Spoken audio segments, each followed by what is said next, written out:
Hello, YouTubers, friends, compatriots, bootlickers, shills, deathlights, arse peasants, vassals, trolls. I'm Useful Idiot, and today I would like to present the next installment in a series I've been doing on disinformation. And this episode is basically about internet disinformation and the infiltration of social media and the internet to correct public opinion. And we're all familiar with pretty much your garden variety, bottom-feeding, cretin type of troll.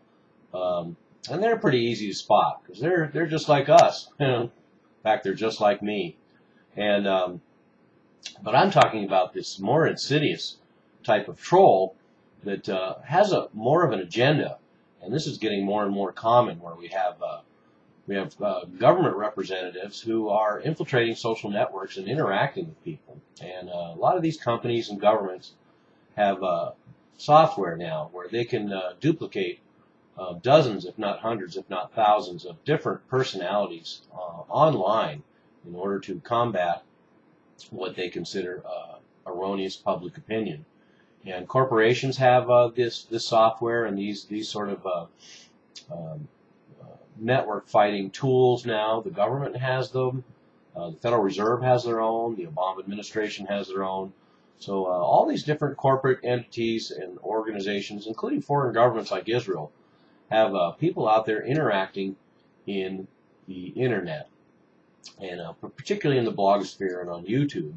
So I'm basically going to talk about how these characters interact, and they kind of give themselves away by using similar tactics. So once again, we find that this propaganda approach is codified, and once you start seeing a repetition of these techniques, you can actually put together a list of what to look for.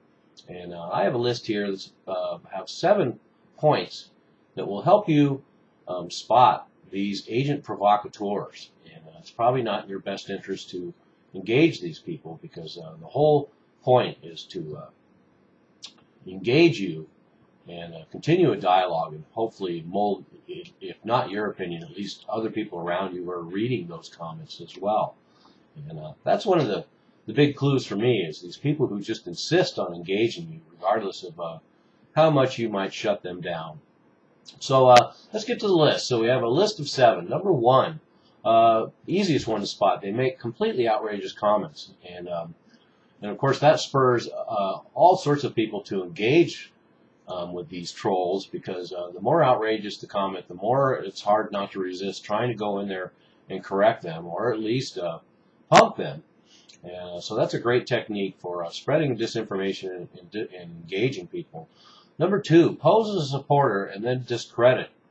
So they befriend you and they say they're on the same page as you and you share the same ideas, and then they slowly discredit your ideas and create self-doubt in you. So that's a great disinformation tool.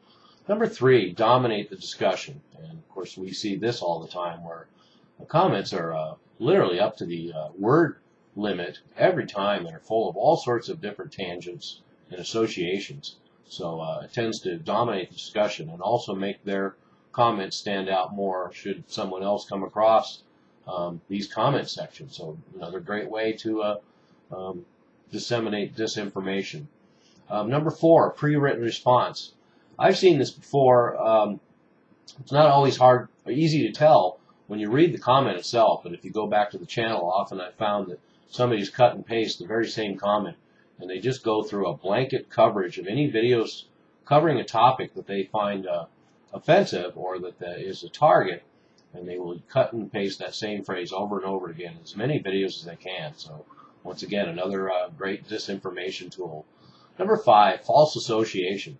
So taking statements of yours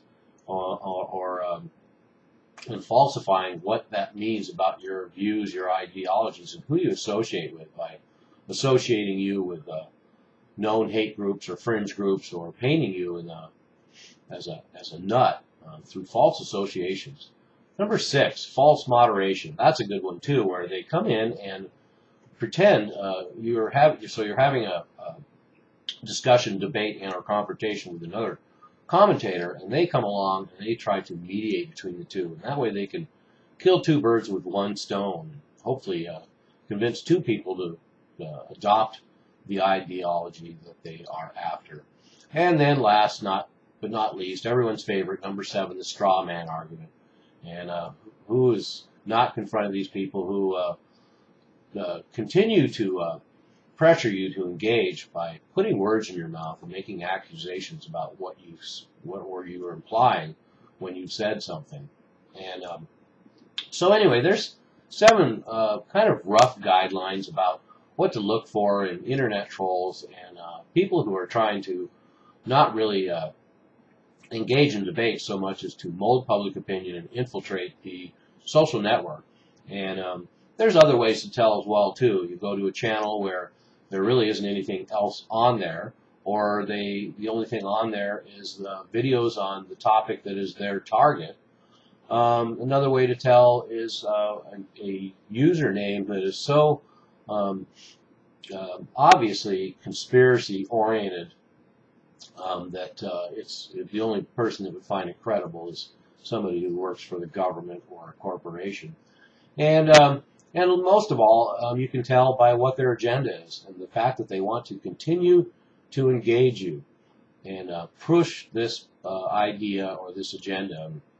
And I've dealt with these characters before, and so I definitely believe that this is happening out there and that these shills are engaging me. For example, I criticized a company, Noistar, and obviously somebody who represented the company. You could tell by what they said and how they said it that they were representing the company itself and trying to turn the tide of public opinion with a spate of bad news that had come out. So anyway, there's a little guideline to the troll culture, and whether you're being engaged by a garden variety bottom feeding cretin or a paid shill, and a great disinformation campaign to be sure. But it begs the question: are these people and these corporations and governments so paranoid that they have to micromanage public opinion at the one-on-one level in social networking? And certainly they realize the value and the threat of social networking to spread information and truth. But still, it's rather startling that they would be this paranoid. I mean, for God's sakes, even the Federal Reserve itself has its own social network czar monitoring the web. So I'm a useful idiot. Don't you be one too.